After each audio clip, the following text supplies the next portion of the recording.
Hello, thank you for joining us. This is Beyond Borders, Refugee Realities, brought to you by SJSU Journalism. I'm Ryan Carlson. And I'm Javen Luan. We'll be following the journeys of migrants throughout Europe, Asia, and Latin America, with an end destination of the United States, the land which many want to reach. Let's prepare for the trip with some facts. In a 2018 Pew Research survey, about half of Americans said the U.S. had a responsibility to accept refugees into the country. About 74% of people voting Democrat agreed with this, including independent voters leaning toward Democrat, but only 26% of people voting Republican or leaning toward Republican agreed.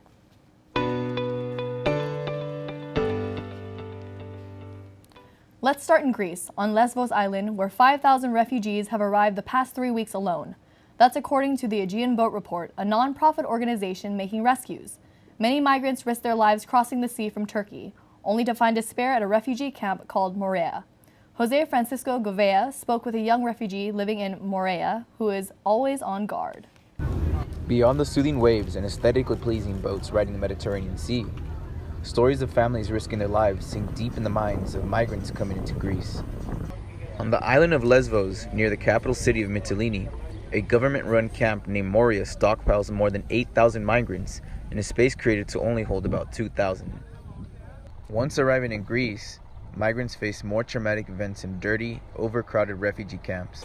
You will stay for 3-4 months, then you leave to Athens, then you leave to other countries. They show us so simple, so easy. But when I arrived in here, suddenly changed. 20-year-old Hodad Mohammadi has lived in the camp for 2 years. He came from Afghanistan and shares a converted shipping container with 10 other people, mainly from his native country, and a few people from Iran. Others here are from the Middle East and Africa. Some sleep in tents.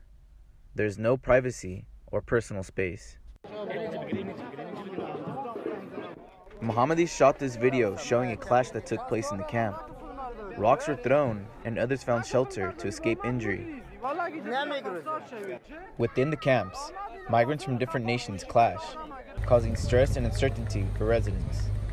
Greek soldiers and police monitor their life inside, creating a prison camp atmosphere. Last year, there was a fight between Arabic and Afghan people, but I cannot judge who started but yeah, they arrested Afghan people. Mohammadi says the soldiers don't interfere when there are clashes, but rather laugh and ignore the ongoing issues. Making matters worse, police enclose the area in which a clash ignites, causing some to join the fight, even when they didn't initially choose to. They have no choice but to defend themselves. Mohammadi is no stranger to conflict. At 16 years old, he served in the Syrian war and saw his close friend die in front of him. But he is determined to move ahead, past Syria, past Moria. I like to learn, not specific things, whatever, just I'm learning Greek, English, podcasting. Mohammadi doesn't only invest his time learning, but also teaching. He helps others create podcasts, and he's a translator from Farsi to English. Mohammadi says single men in the camp his age often fall to drugs or alcohol, but he chooses to use his time to grow as a person. Rather than letting his hardships get the better of him, he strives. On Lesbos Island, I'm Jose Francisco Gouveia. As San Jose State students were reporting on Lesbos this summer, one of them made a sobering discovery. Chris Core spotted the dozen life jackets that had freshly washed ashore, along with pieces of a ripped rubber raft. He made the discovery the same day 7 migrants died while trying to cross the sea during a storm. We cannot verify that the life jackets and raft belong to the victims, but authorities at nearby Karatepe Refugee Center tell us it's highly likely. Joining us now is Chris Core, the journalism major who found the wreckage. Thanks for being here, Chris. How did you spot the raft and life jackets, and what went through your mind? Yeah, so originally I just needed a break from the project. It was 3 weeks in, we saw a lot, so I went for a jog to kind of just free my mind from it, and I ended up seeing something in the corner of my eye that was really bright, and I headed over to it and saw it was a bunch of life jackets, and it was just kind of eye-opening that even on a time I was trying to take a break, there was no escaping from what was going on. We understand that at least one of the life jackets appears to have belonged to a young child. Can you tell us how you know that? Yeah, the life jacket itself was a lot smaller than all the other ones. It also had a neck support for a smaller child. It was also designed, had tape on it that someone put on for a parent to strap it to their body to keep the child close. And nearby also there was a toy for a lot smaller child. Finally, can you give us a sense of what it was like in Greece and in Italy too, talking with everyday citizens about the refugee crisis? Yeah, there was a lot of tension between refugees and citizens. A lot of people are uncertain whether the refugees are uncertain of where they are specifically and where they are going. And the citizens are really uncertain about how their lives are going to change with so many people coming into the country. So as a whole, everyone's just uncertain of where things are going to end up in the end. Thank you. That was Chris Kaur, journalism senior at SJSU. Thanks for joining us, Chris. While refugees are flooding into Greece, they're not moving out. The 3-year-old deal between the European Union and Turkey has all but fizzled out. It had to require Turkey to accept migrants back who had been deported from Greece.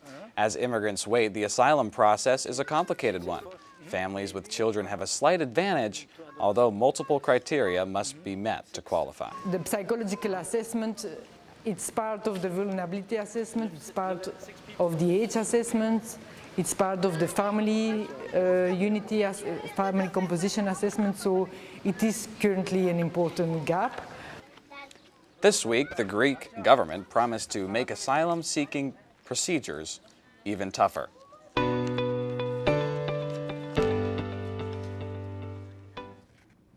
Another European country where migrants flock is Italy.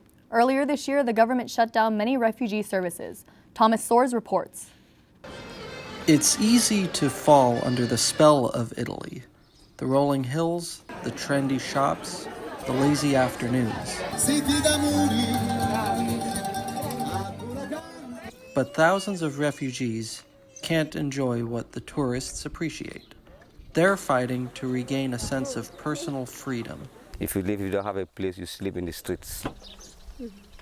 Sometimes they will tell you that your camp is finished, you have to move out. So it's left to you where you want to go, you go there. In my opinion, migration will never stop. It's normal. It's normal also for us to move all over Europe, and migrants will never stop. In my opinion, we should work for legal migration. As resources shrink, so do the possibilities for refugees such as Osua. Yeah, I still believe that I can still make it. Yeah.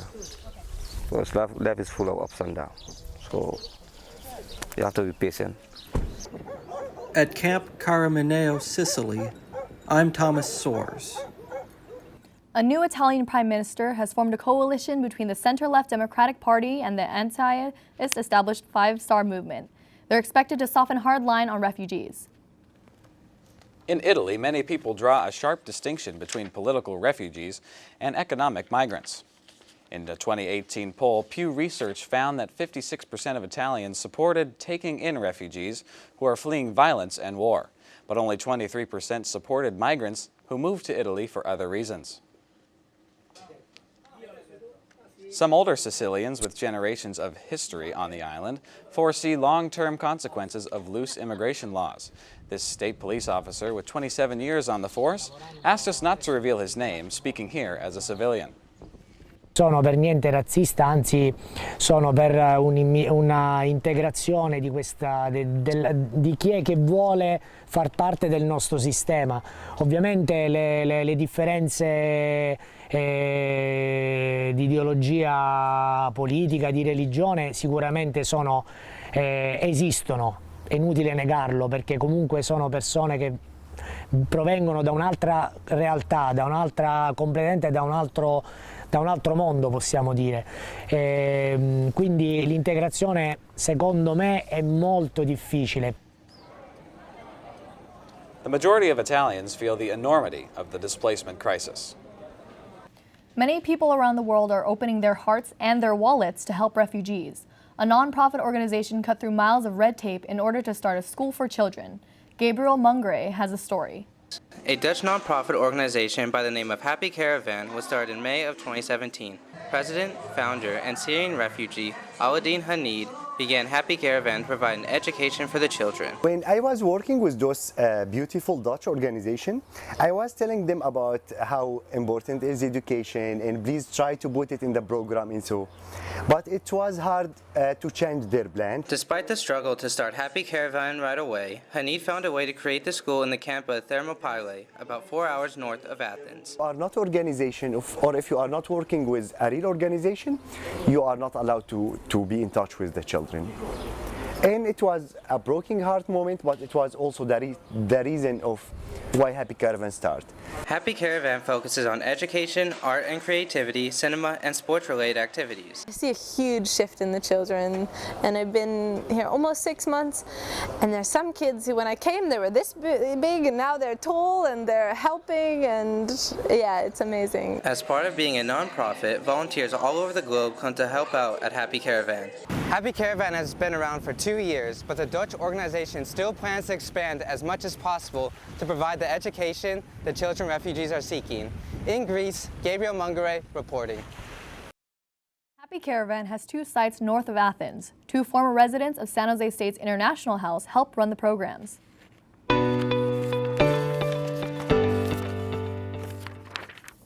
Closer to home at the California-Tijuana border, migrants from Central and South America are hoping to make it to the U.S. But the wait is long. More on their story from Omar Perez. By foot or any means of transportation they could find, these migrants ended up here in Tijuana, Mexico. Sí, miren, todo aquí está lleno, miren, puras casitas. An estimated 7,000 migrants from Central America left everything they owned to evade violence and heartache. But when they arrived here, at the world's busiest border crossing, they found an all too familiar barrier. Pues nosotros hemos hacia nuestro país, pero acá pues no los han querido, pues la verdad el racismo, pues no nos quieren ver acá, pero acá estamos en la fuerza. Hernandez's journey began in the city of San Pedro Sula in Honduras in October of 2018, where he says people are suffering from violence and a corrupt government. There are many migrants who make the 2,700-mile journey to Tijuana say that the unstable environment was enough justification to risk their lives. Sueño americano. Estar en la USA, estar en Estados Unidos. Primeramente Dios para dejar entrar. But among the thousands of people here at this migrant camp just on the outskirts of Tijuana, lie many who admit they're not running from violence necessarily. They're migrants like Cesar, born in Honduras, just wanting a better life. Puedo regresar a mi país cuando quiera. Ya otros sí, otros vienen huyendo y todo, pues. Pero no, yo vengo tranquilo y todo. Yo lo que quiero es una vida mejor, pues. Quiero ser alguien en la vida. As anticipation grows, migrants are left to fend for themselves yet again, with only one clear solution. El proceso mío es saltarme esa barda y entrarle, pues, ya dentro, y me agarra migración, entro dentro, pido el asilo, pues no tiene derecho a pedir abogado y todo, pues, y así le voy a entrar. The situation here at the border is still very complicated, with thousands waiting for asylum papers to go through. Others are waiting for the perfect time to cross by any means necessary. Reporting from Tijuana, Mexico, Omar Perez. An art installation at the U.S.-Mexico border helped ease some tension. It was designed in part by an SJSU professor. The unusual display turned the border into a playground for one day this summer. 3 pink teeter-totters were installed at the border near El Paso, Texas.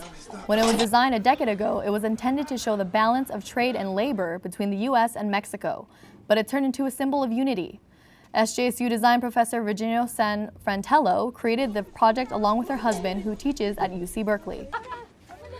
On the American side, I was ready with the seats and the handlebars, and I put them in really quickly so that all of the children who had run up could jump on the teeter-totters and play before the Border Patrol showed up.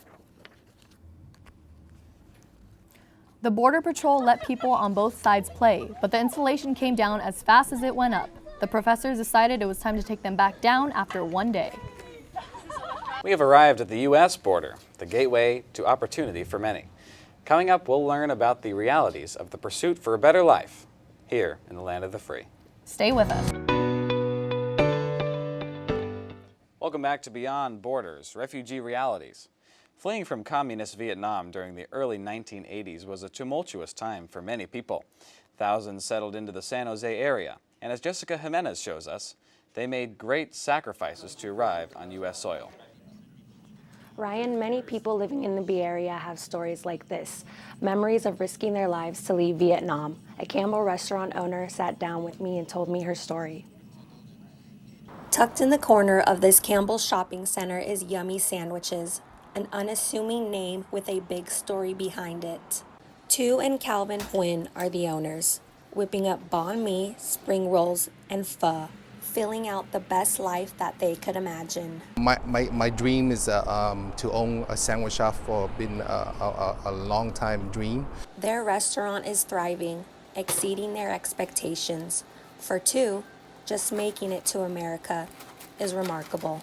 We escaped. We almost got caught by the communists. If we would have got caught, we would have been killed. At the age of 2.5, Tu and her parents and her 1.5-year-old brother, Sao Nhong, sailed across the Pacific Ocean from Vietnam to California in a small wooden fishing boat. 17 other people were crammed on board. A week into traveling, the family ran out of food and water, and their bodies went into starvation and dehydration mode. The kids on the boat were starting to die because we have no food, no nothing. The only way to stay alive was to drink their own urine, but there was no way to save Sao Nhong. My younger brother got really sick, and he died. As children died, their parents wrapped them up and laid them in the boat until they started to smell, and they eventually had to put them in the water. And I remember saying, "Where's he going?" And they said, "He just needs to sleep." And they just let him down the water, and we watched him float away. A few days after Sao Nhong's death, a Filipino ship came to their rescue, and after another year, settled in Stockton, California. Growing up in Stockton was not an easy process. She turned to the gang life after her parents separated when she was a teenager. Little do I know or understand what a gang really is until they started to ask me to do things that, I didn't want to do. She graduated high school early to make a better life for herself, worked hard, and moved to San Jose, where she met her husband 16 years ago. While customers may not know about all Tu has suffered, they appreciate what she is creating now in her tiny restaurant. Tu and Calvin are hoping to expand their business and pass it down to their daughters when they get older. Live in the newsroom, I'm Jessica Jimenez. Students from many different countries attend SJSU and come with expectations from the American school system. But are those expectations being met? Adam Yoshikawa reports from the International House. Abadan Kiswarum, an international student from Norway, majors in computer science and has the hopes of finding work after earning his degree. Attending his first semester of SJSU, he has found being among other international students comfortable, having no problem with the curriculum, but found the teaching style interesting. Because in Norway we just have a big lecture room, everybody's in one lecture, and yeah, that's it. But here it's more like high school, I guess. International House Director Leanne Tchaikovsky personally meets with her students living in the International House, many of which discuss the differences between attending school in their home country and the U.S. In the U.S., the emphasis very much is on critical thinking, and it's on challenge. And it's a big adjustment in a lot of cases for students to think, it's okay for me to question the information my professor provided. In a lot of cultures, it's not acceptable. Johan Bagajo from Switzerland is attending SJSU for one semester for an exchange program which is part of the school's curriculum in Switzerland. Tuition cost was the big difference between Switzerland and the U.S. So I must say tuition is a lot more expensive here, because here, as an international student, you pay almost like $9,000, and I think even locals pay like $4,500, and in Switzerland they pay $800. 12% of students attending SJSU are international, and like many students, they come with expectations from the school. And to the few students that I got to talk to, they're happy, but there is room for improvement. In San Jose, I'm Adam Yoshikawa. Everyone knows the phrase, the American dream, but it can mean different things to different people. Sometimes the promises of opportunity fall short of expectations, as my own parents have learned. The United States attracts people from all over the world who want to enhance their way of living. People like my mom, who grew up in the Philippines. My expectation in America was this is the opportunity country, is having to have a changed life when you get here. Growing up in a third world country means understanding that life will always have some sort of struggle. Hearing fantasies about the United States brings hope, but what if the fantasies aren't at all what they're cracked up to be? Then when I come here in America, all my thoughts is very wrong. One of the many struggles that immigrants can face while trying to adjust to American culture is the language barrier. For me, it's hard for me to explain in English, to explain my side. I understand the English, but the problem is how I express myself. My mom relied on my dad to be the pioneer for the family. He was working as a delivery driver. She was working in the shipping department of the same company. She entrusted him with all of her paychecks with the assumption that they were being put away to help buy their own house. Until I find out he doesn't save the money. One of Mom's biggest worries had to do with her children. She says she wanted to help give me and my brothers a chance to have more than she had, but there was a possibility of all of us being taken away to foster care. Mom and Dad were consistently fighting, and their social workers suggested to them that they should send their children back to the Philippines until they were able to settle themselves here in America. They sent my two older brothers back to the Philippines at the ages of 7 and 11. I was 3, and as an American citizen, I stayed in the U.S. I think the emotion that I would pick out would be numb. I didn't understand the situation. I just thought that my parents had left me because it was something that I did. After 4 years of separation and a divorce, my mom and I were reunited with my brothers here in San Jose. I actually get to know my sister, get to know, my parents, my brother, to know their life. Sociology professor and director of the Human Rights Institute at San Jose State, William Armelin, says separating a family creates lifelong negative mental and physical effects. That's usually done in a violent way. It's usually done in a very sudden way where again, by law enforcement agents who have no connection to anyone. Armelin says once separated from family, immigrants become especially vulnerable. You're breaking their family structure and you're breaking them from those sort of historical and cultural tools that they rely upon to continue to have their identity. My mother did everything she could in her power to provide for her children.